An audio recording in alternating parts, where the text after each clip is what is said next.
Well, it's a great pleasure to be here, and thank you to Noble Capital Markets for inviting Flotek. There's nothing more exciting during these times than talking to yourself while looking at your laptop.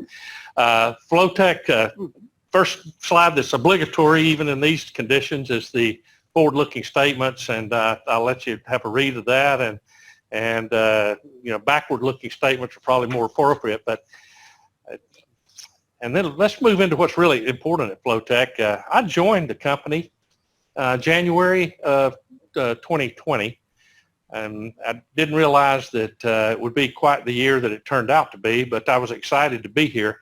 I started my career with Gulf Oil and Chevron. I spent about a decade there, so I have a lot of understanding of production, environments, international work. Moved from there, left and ran a technology company in Austin, Texas that did software that became part of Landmark Graphics. We sold Landmark Graphics to Halliburton for about $500 million. It was a private company, a public company. We were private, went public, and then sold to Halliburton. Stayed on with Halliburton as a part of that transition and the company over to them, and over a period of time ended up as the president running Halliburton globally, the same company you see today. I was in charge of that for a number of years. When we split KBR and Halliburton, I left and went to an Israeli company, which we turned around, and 4.5 years later it was sold for just under $1 billion. Left from the Israeli company and slipped up to Canada to run an environmental company that was doing cleanup, particularly for the hydrocarbon industry, but also tearing down stadiums like Bomber Stadium in Winnipeg and doing train derailments throughout Canada. So I've got sort of the upstream background, got a lot of technology background and software, then environmental, and then after leaving Canada, I came down to be an investment banker, and I started the Energy Technology Advisory Division of Tudor Pickering Holt, which is a division of Perella Weinberg. And so I really enjoy being CEO. So when an opportunity came to come over to Flotek, they first asked me to be a director. And by being at the bank, I had to ask permission. The bank would prefer I not. And so 6 or 8 months went by, and they came back around and said, who would be a good CEO? And I raised my hand because I thought this was a tremendous company, which I'll explain as we go through this. And I went, I just love to have an opportunity to lead this. Now, in coming over, brought a few people with me that I knew and met some new people that I really grown to admire. So we've got basically a new management team. We have Mike Borton, who I've known for over 2 decades, that came in. He's a serial CFO, particularly in private companies, cybersecurity, other technology companies. Has done extremely well building and selling companies. Ryan Azell was at Halliburton, though I didn't know him there. PhD chemistry. He's the president of our ECT and ProChem divisions. Tang Bang Khoi was at Emerson and built a company and sold that company to Emerson. Nick Bigney has come out of the oil and gas industry and has become our general counsel and doing an outstanding job. Dr. James Silas is from academia, but he is incredibly focused entrepreneur in the innovation of chemicals, which we'll discuss in a bit. And we're just really fortunate to have him on the team. And Danielle Allen, who basically does everything, and I take credit for it, but she's our chief of staff that handles marketing, HR, et cetera. So we have a very strong team, a lot of experience, a lot of international experience, a lot of technology experience, and a lot of chemical experience for customers. The other piece that's really important is we have a great board. When I joined the company, we made a few changes. We had too much oil and gas weighting, and so we did shift, and we were able to pick up a couple of new directors. And I'll only talk about them, but all of the directors are really strong, and we have some that are very large shareholders like David Nierenberg. But we brought on Mike Fucci, who was the chairman of Deloitte in North America and ran their human capital practice. Just delighted to have him. And Harsha Gotti, who is with Crawford and has a lot of food experience. And so they, as you'll see when we start talking about selling chemistry in the consumer markets, in the commercial markets, then that is just a tremendous resource on the board. Now, what is Flotek, really? And this does date back here on the left to 9/30. So You'd have to go take a look at today to get the right numbers, but we truly are a specialty chemical company and data company that serves customers across a large spectrum of applications and product solutions, and I'll try to dive into those as we go forward. But our whole goal is to take a passion for chemistry and turn it into value for shareholders. Ab will go like thunder so that we can get to questions today. Now, if we take a look at what's core to the company, it is chemistry. That's our common platform for everything that we do. We have PhD chemists. We have a deep understanding of chemistry in the upstream industry and the midstream, downstream, also in the analytics, and as well as in the consumer and industrial markets. Now, the other part that's interesting in coming over is that we're using the exact same assets, which I'll show you some pictures of in a bit, and the same supply chain, logistics, and R&D to create unique products for each one of these sectors. As it turns out, the same facility that we're producing oil field chemicals, we can also produce consumer industrial chemicals. We made modifications to the plant to get FDA registration. We'll talk about it more. But it's interesting to see that we're buying from the same suppliers. We're using the exact same assets and facilities. So for very little capital, we were able to enter a new marketplace. We did spend about $1.5 million in capital in 2020 in order to be in the consumer and industrial market. And that really was the conversion of us from manufacturing chemicals in volumes of, say, 6,000 gallons to the smallest volume of, say, 330 gallons. We had to go in and modify the plant to have automated bottling where we could do 8-ounce containers, which is not a volume that most oil and gas companies would be familiar with. But we did a great job on that. We did get our FDA registration at our facility. This is another view of that same previous slide. We have chemistry technology for energy, where we're modifying what flows in a reservoir to the surface. So we're able to take chemistry and change the relative permeability to different phases so that we can improve the flow of water. If you're trying to inject water into a reservoir for enhanced oil recovery, we can improve the flow of oil. If you're using it as a producer, we can improve the flow of gas. The chemistries that we're selling are actually green chemistry, and they replace many of the solvents and other things that may not be as healthy or appropriate in the modern world where ESG is so important. So we're very excited to say you can use our CNF technology rather than using, for instance, xylene.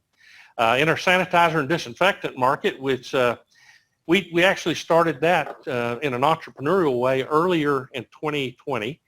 In March, I was coming back from Canada and realized that there was no sanitizer for our hands, and we were about to shut down the airport there in Calgary so that we wouldn't be able to make trips. And I called our head of chemistry, which was Ryan Azell, and I said, could you make sanitizer so that we could give some to first responders and others? Could you make a batch with the relaxed FDA guidelines?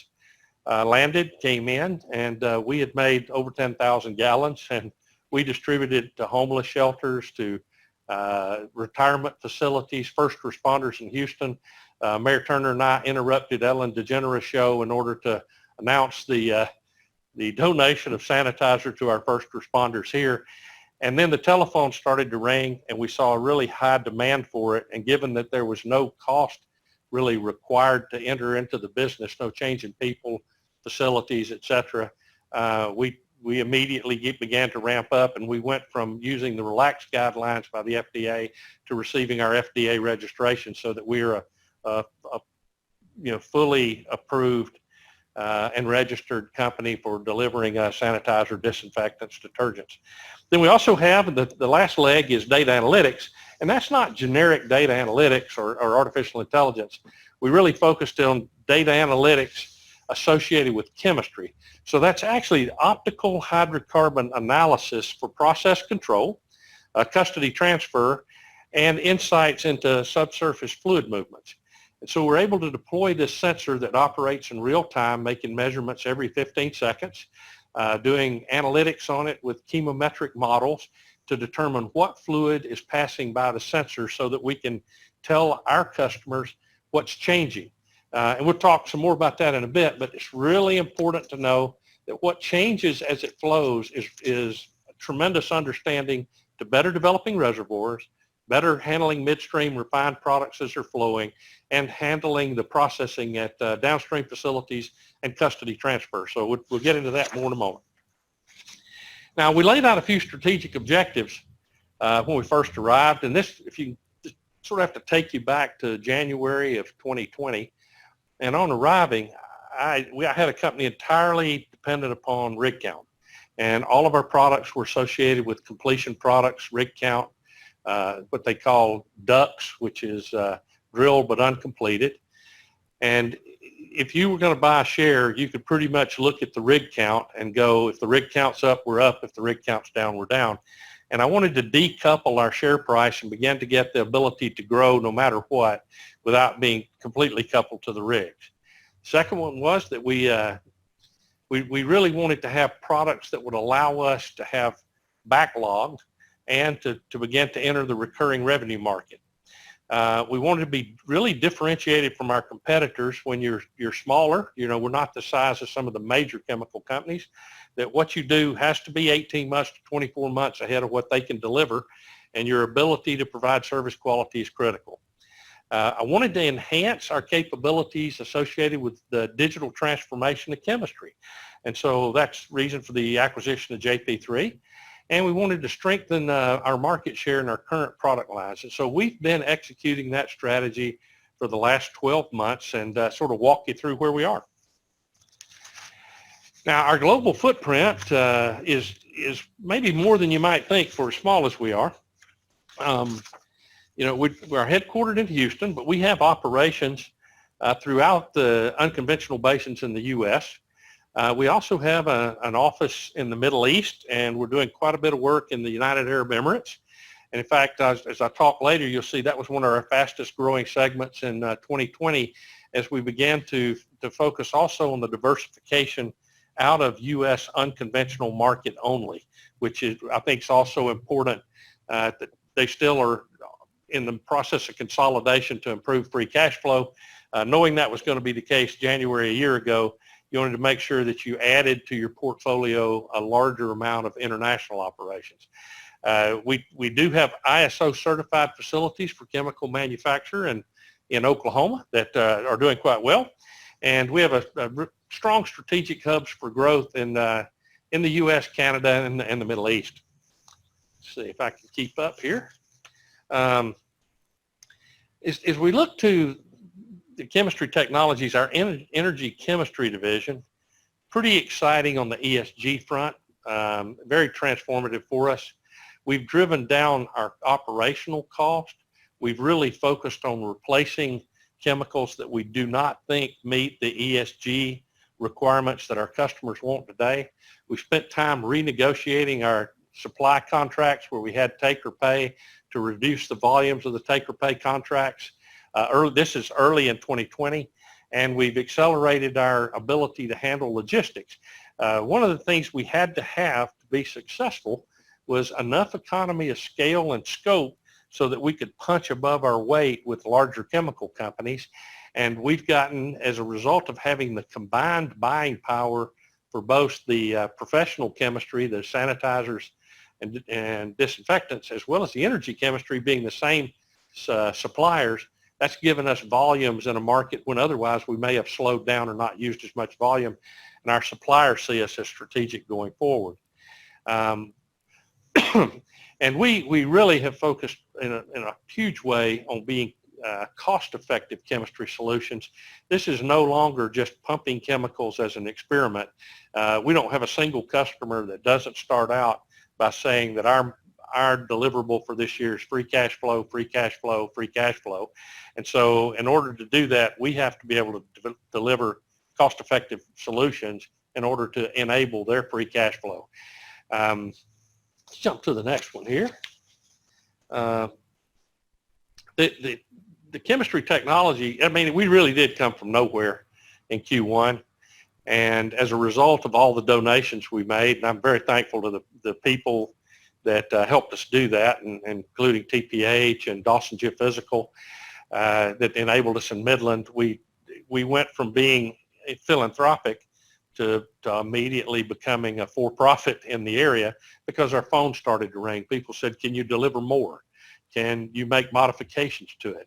And it turns out in this space, if you want to compete with the big guys like Gojo, Vijon, Clorox, that you have to have and be successful at it, you need to be entrepreneurial, incredibly flexible, because the demands here are changing radically. I mean, what I would have thought would have been the case in Q2 of last year as a result of the original COVID. Today, one of the big drivers is access to, for instance, wipes. And so people are using wipes in large volumes because they're cleaning surfaces after each diner when you're in a restaurant or a fast food location. We're seeing the cleaning done in schools. We're seeing it done in offices. And so we've sort of morphed from sanitizers to where our robotic bottling line can also handle wipes, and we're excited about where the wipes market is going. I wish we didn't have COVID, but in the presence of COVID, we're seeing behavioral changes with people that are really going to drive this long term. We're expecting CAGRs in that market that are in the double digits, and don't expect that to change for several years. And so pretty excited about that. We have a complete product line, so it's not just sanitizer.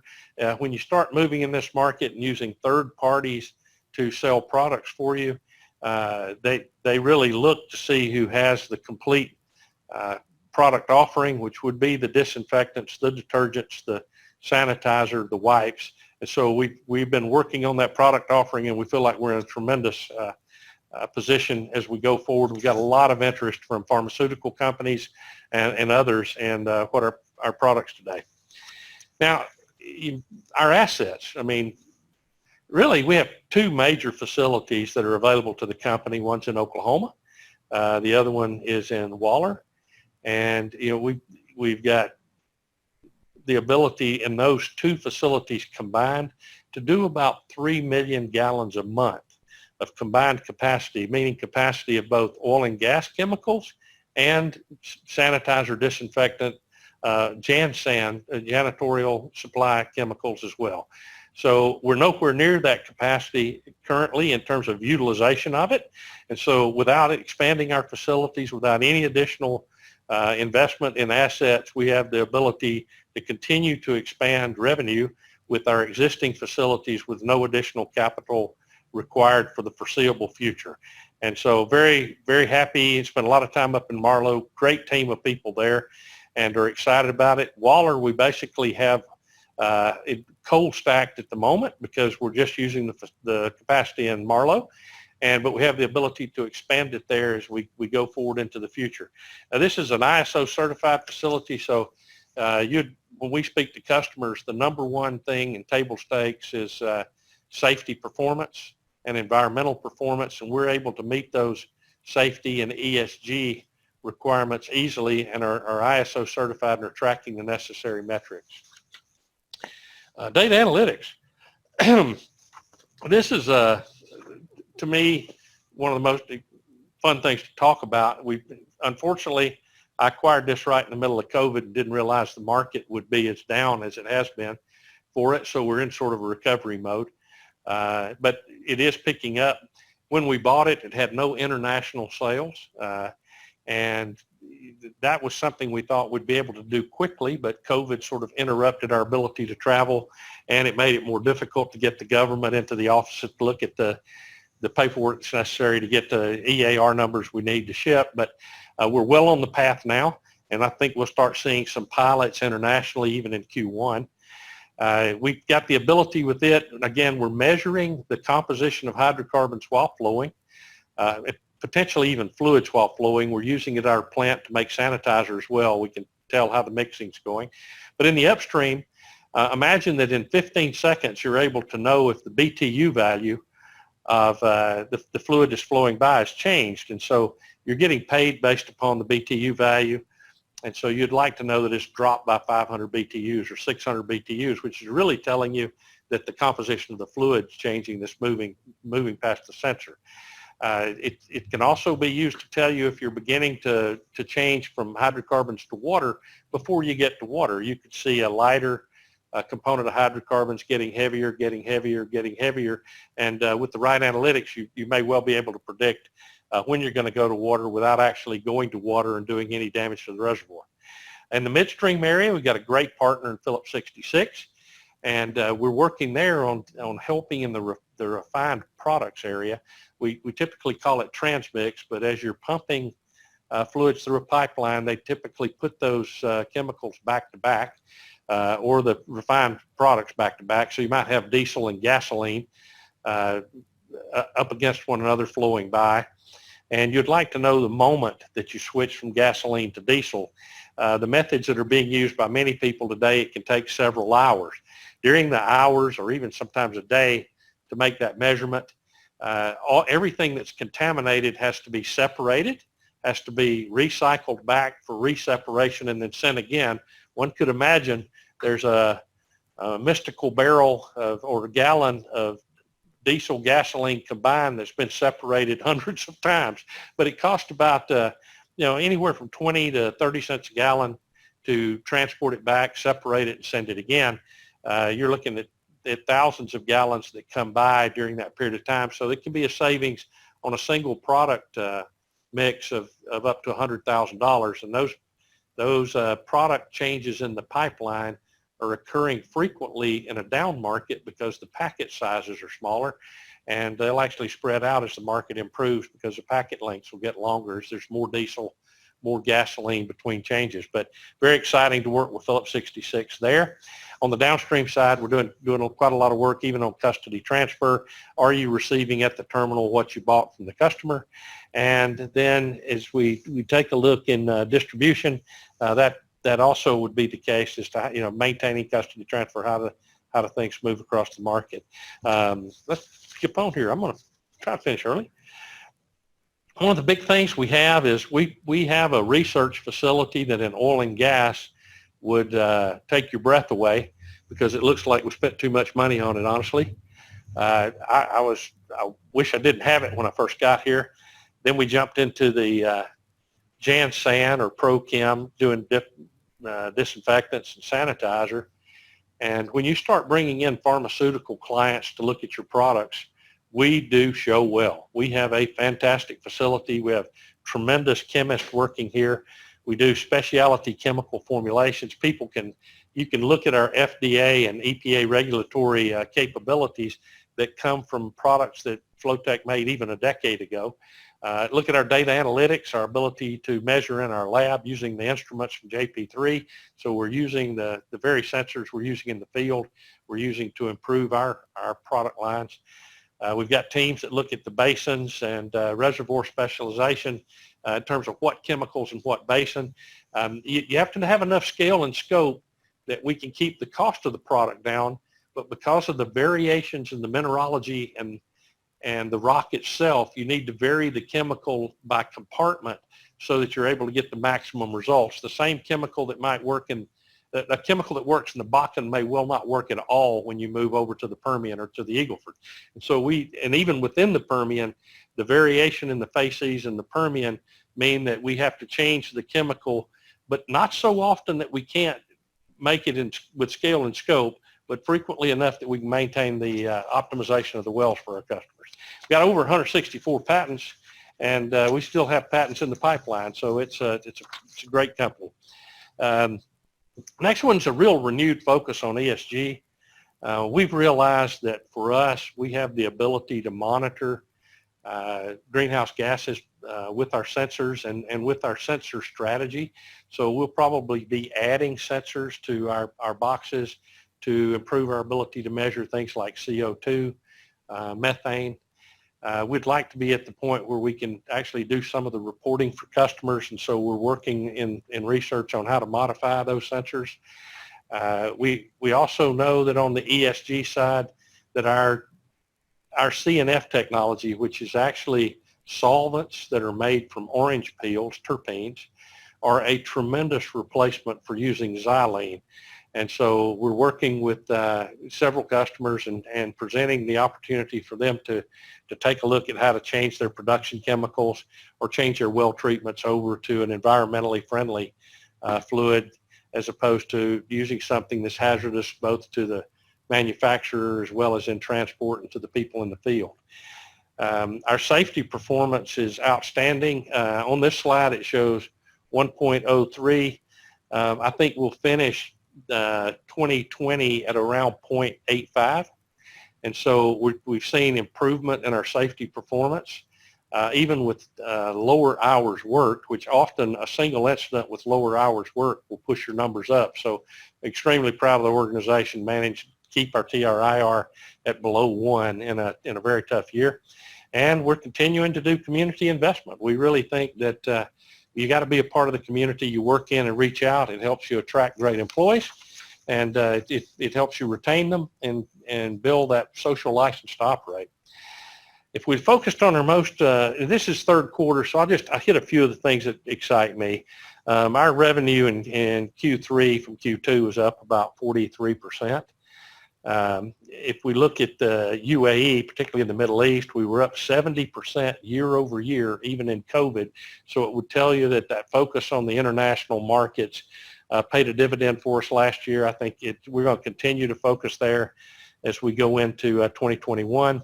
We lowered our expenses substantially in 2020. If I haven't spoken to you before, we got out of our headquarters building. We reduced the staff on the Flotek side by 35%.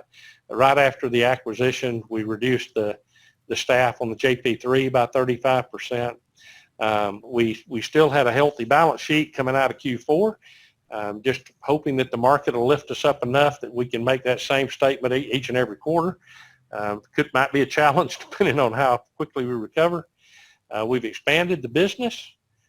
We've rationalized a lot of our inventory and reduced our inventory that's on hand in order to improve cash.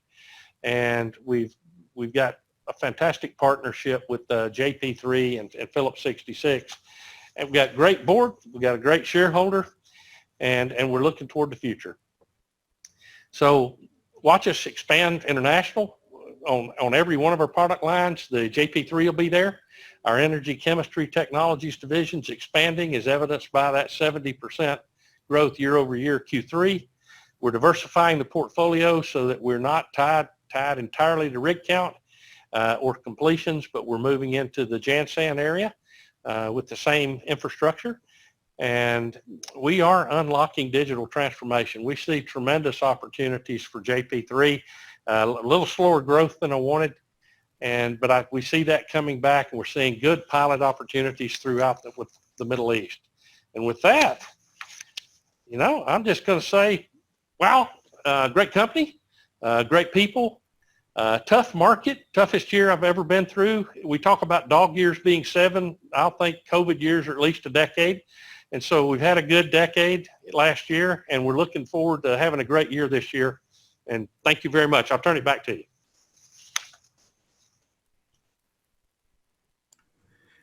John, thank you very much. I loved the presentation, learned a lot. And my name is Fratt. I'm a research analyst at Noble Capital Markets. I've been here about 3 years, but I do have more than 30 years of experience analyzing companies, both on the buy side and the sell side. So really an interesting story, John. If you look at the transformation that you've gone through, is there a way to measure how far along you are in that process? Oh, that's a great question. So how far along are we? We did invest international, and we're seeing good pickup there. We've added some digital transformation resources in the Middle East, and that's creating the pilots that are there. The transformation of the workforce is I'd say pretty much complete. We've made a lot of changes there. We still are working on the culture. There were a couple of bad years at Flotek, and we had to make changes that actually impacted the culture, and we're working through the cultural changes.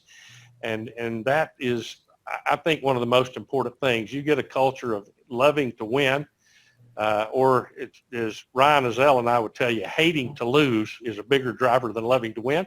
So we hate to lose, and so we're really focused on success for the company and for shareholders, and we're trying to get everybody aligned around shareholder value and shareholder return. And I think we're probably 50% of the way there. I won't say we're 90%, but we're just maybe 50%. We've got a lot more to do this year to get strong sales acumen.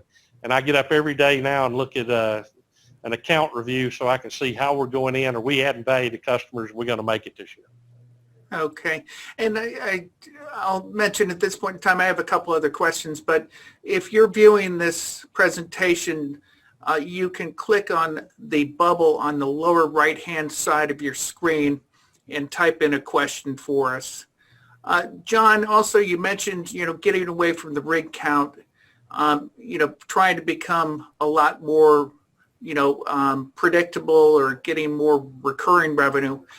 What and JP3 was part of that, but what part of your revenue right now, or whatever measure you'd like to use, is exposed to a rig count or cyclicality versus not exposed? Okay, just a minute here. It'd be a guess, okay, but it's the vast majority of our revenue is still tied to rig count. The energy chemistry business still makes up a large portion, though we are transforming. And on the rig count side, what we're trying to do is to become the strategic chemical provider for companies. There's companies that are now awarding multi-year chemical contracts, and so that would classify for me recurring revenue. And we're just beginning to see them make those awards. I think you'll see us with some announcements on some multi-year contracts as we go forward, and we're seeking those. We'd like to be the partner with the company for multiple years. And then JP3, we're looking at the data as a service, so really, moving that to being a recurring revenue stream as well. In the past, we might have called that maintenance. We'd have called it a subscription. We'll call it data as a service. But we're not going to move away from, if customers just want to buy equipment, which is happening at the moment. There's something that's come up recently on that, just for the people on the call. We've had several customers convert to what they call zero trust policy, which is making a bit of using the cloud more difficult. They don't want any of their data in the cloud. They don't want any hackability. They don't want anything exposed. And so we've had to make a few modifications to get through the zero trust policy. Easy to do for us, but unexpected. You keep thinking the cloud is everything. Well, I might start thinking private clouds are everything. Yeah, that's sort of an interesting twist. Is it just because of the recent hacking attempts and maybe the more focus on data security? And that's an interesting one. Yeah, it's one that interests me a lot. I mean, in conversation with the board, I'd say it's the paranoia of the fossil fuel industry and the cloud providers, and whether or not they'll have continuity with fossil fuel companies on data services. And so there's some fear there. There's fear on hacking by eco-terrorists and others that are just trying to disrupt services. And so as a consequence, I think people are beginning to get extremely conservative from where they were 5 years ago. This doesn't help sell Flotek shares, but it's a great conversation.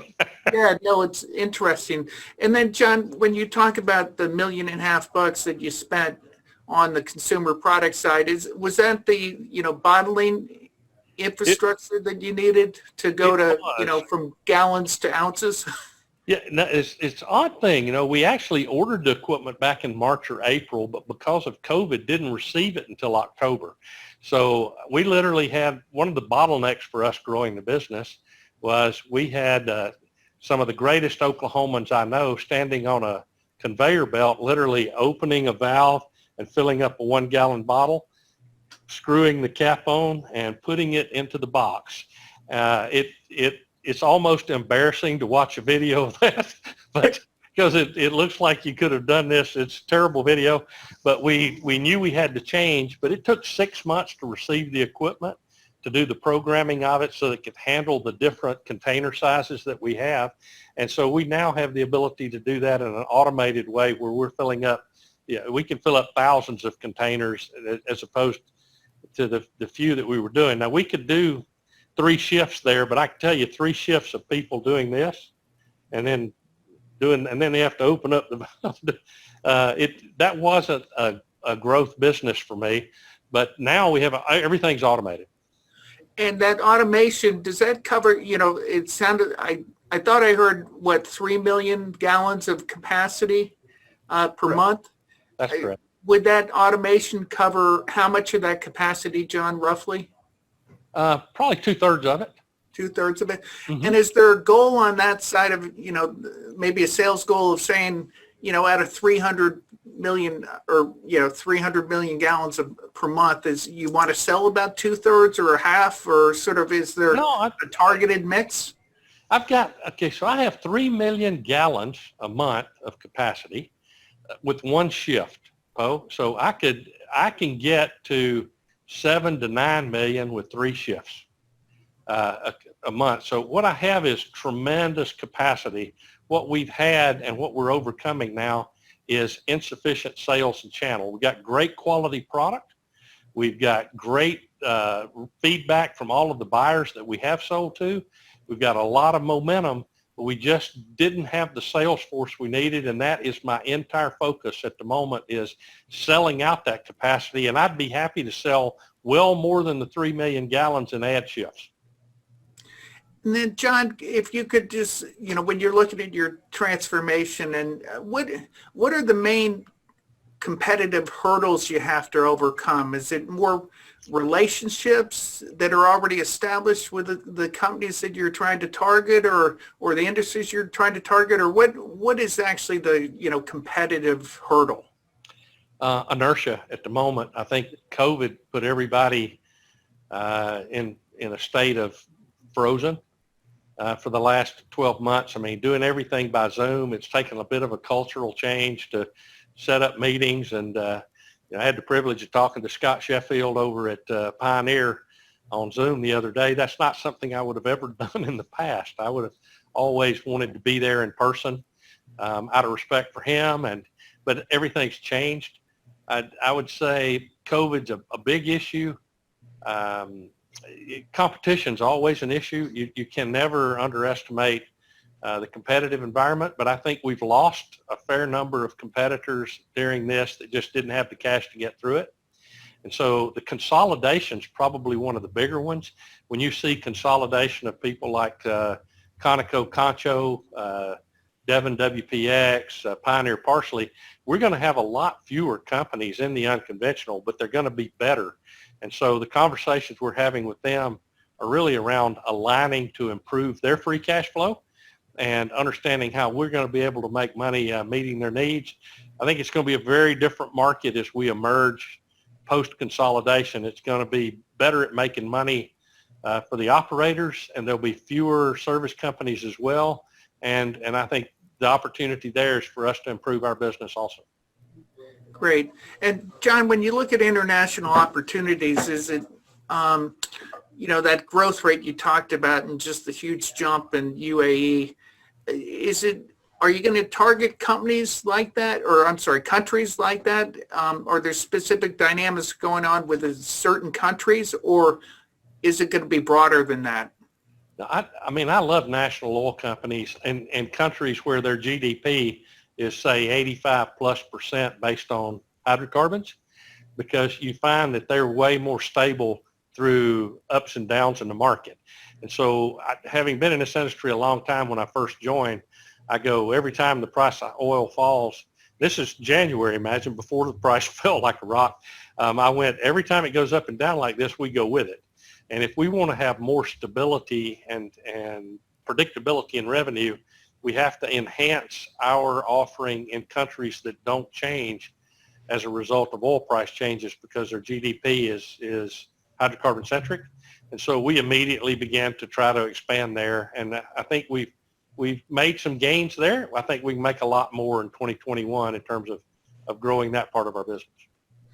And John, is that because those countries tend to be less drilling oriented, they're more focused on enhancing or optimizing their existing production as opposed to, exploration oriented activities. Is that part of that?